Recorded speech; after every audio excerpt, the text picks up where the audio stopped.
Hi welcome to max TV. ఈరోజు మనతో పాటు ఉన్నారు జ్యోతిష్య వాస్తు సంఖ్యాశాస్త్ర సిద్ధాంతి మరియు మహాగౌరి ఉపాసకులు దింటుకూర్తి మురళీకృష్ణ గురువు గారు. వారిని అడిగి మనకున్న అనేకమైన సందేహాలకి సమాధానాలు తెలుసుకుందాం. నమస్కారం గురుదేవ. నమస్తే నాన్న. హరి ఓం శివం. గురుదేవ, ఈ కలియుగంలో వచ్చే వివాహ సమస్యలు అవచ్చు, కుటుంబ సమస్యలు అవచ్చు, ఆర్థిక సమస్యలు అవచ్చు, మానసిక సమస్య, ఇలాంటి అన్ని సమస్యల నుంచి బయటపడటానికి మన సనాతన ధర్మం చెప్పిన ఏదైనా పూజ కానీ వ్రతం కానీ ఉందా? దాన్ని ఏ విధంగా ఆచరించాలి? ఆ పూజ ఏంటి చెప్పగలరా? అంటే మనకి ప్రతి ప్రతి యుగానికి ఒక ధర్మం ఉంది.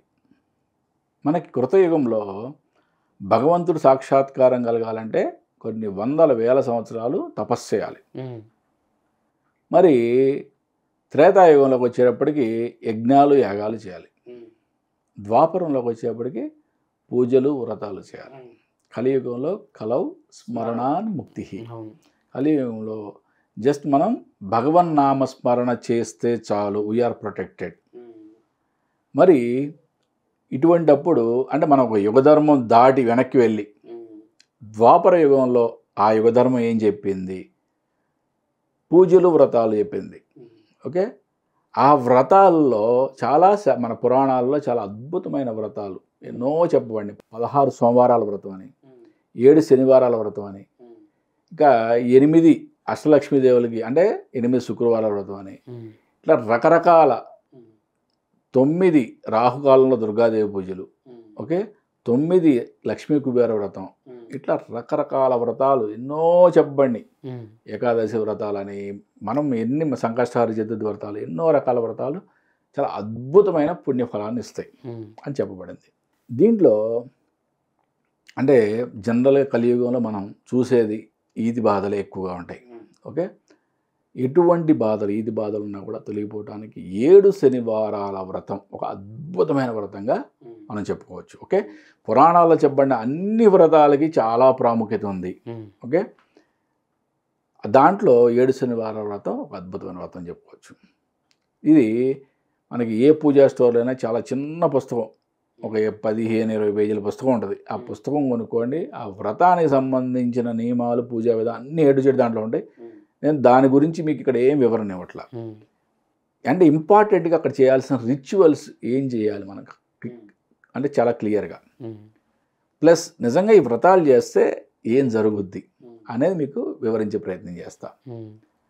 ఇప్పుడు మనకి జాతకంలో కానీ ఏవో రకరకాల దోషాలు ఉంటాయి. మనం ఈ వ్రతాలు చేయడం వలన మన తలరాతను మార్చుకునే శక్తి కూడా మనకు వచ్చే ఛాన్స్ ఉంది. అంటే నేను ఎప్పుడు కూడా జ్యోతిష్ శాస్త్రాన్ని ఎలా పరిగణించాలని చెప్తాను, మంచిని పెంచుకోవడానికి, చెడుని తగ్గించుకోవడానికి, యొక్క తీవ్రతను తగ్గించుకోవడానికి మాత్రమే జ్యోతిష్ శాస్త్రాన్ని వాడాలంట. అంటే ఏంటి, మీకు మహామృత్యు భయం ఉందనుకుందాం జాతకంలో, ఇటువంటి అంటే ఎంతో నామస్మరణ చేస్తున్నాం, కానీ ఇటువంటి వ్రతం చేసినట్లయితే ఎంతో అద్భుతమైన పుణ్యఫలంతో చాలా తక్కువ వ్యవధిలోనే ఆ యొక్క దోషం చాలా అంటే చాలా చిన్నగా అయిపోద్ది. అంటే పెద్దగా కాలు ఇరిగిపోవాల్సింది గోరు ఇరిగిపోతే నీకేమైనా ప్రమాదం కాదు కదా, నీకు అది నొప్పే తెలియదు కదా. ఆ విధంగా జరిగిన సంఘటనలు ఆ జీవితంలో ఎన్నో ఉన్నాయి. ఓకే, దాని మీద ఎన్నో వీడియోలు కూడా ఉన్నాయి, మీరు ఆన్లైన్లో కూడా చెక్ చేయొచ్చు కావాలంటే.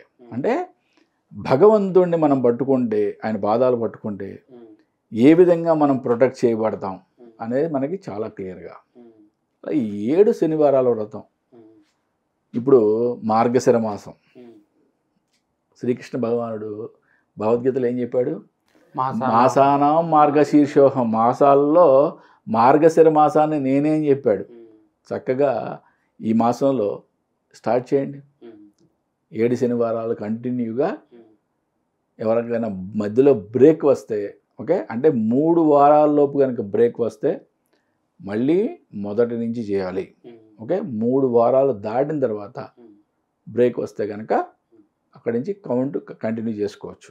ఓకే, ప్రతి శనివారం కూడా స్వామివారి యొక్క వ్రత విధానం చేసుకుంటూ ప్రతి శనివారము మనం అన్నాన్ని రాశిలాగా ఒక కొండలాగా పోయటం. అంటే 7వ వారానికి వచ్చి 7 కొండలు, 7 కొండలాగా పోయటం. ప్రతి వారం కూడా ఒక దంపతుల్ని వాళ్ళని పిలిచి వాళ్ళని సత్కరించుకోవటం. ఇక్కడ ప్రతిదీ కూడా లోభత్వం ఎక్కడ చూపించకూడదు.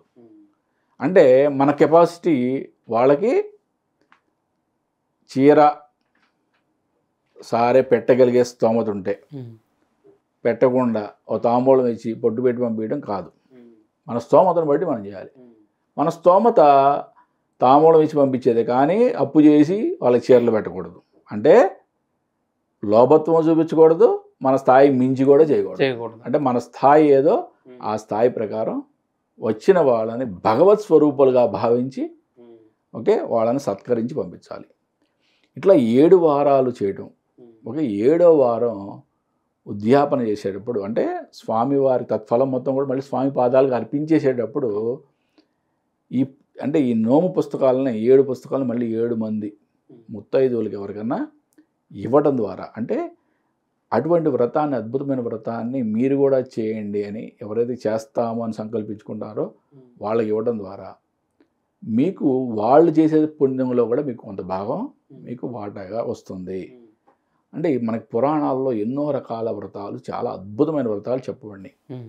అంటే సంవత్సరం పాటు ప్రతి నెల చేసే 12 సంకష్టహార చతుర్థి వ్రతాలు కానీ సంవత్సరం పాటు 24 ఏకాదశులు శుక్లపక్షం కృష్ణపక్షంలో వచ్చే ఏకాదశులు 24 ఏకాదశులు చేసే ఏకాదశి వ్రతం కానీ 16 సోమవారాల వ్రతం కానీ 9 లక్ష్మీ వారాల వ్రతం కానీ 9 శుక్రవారాల వ్రతం కానీ ఇట్లా ఎన్నో రకాల వ్రతాలు చాలా అద్భుతమైన వ్రతాలు మన పురాణాల్లో వాటి గురించి చెప్పబడింది.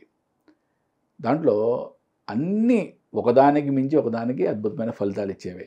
కానీ కలియుగంలో ఈతి బాధలు తొలగించడానికి ఒక 7 శనివారాల వ్రతం చాలా అద్భుతమైన పరిహారంగా చెప్పుకోవచ్చు. పూజా విధానం అంతా కూడా పుస్తకంలో చాలా చిన్న పుస్తకం, దాంట్లో చాలా క్లియర్గా ఉంటుంది.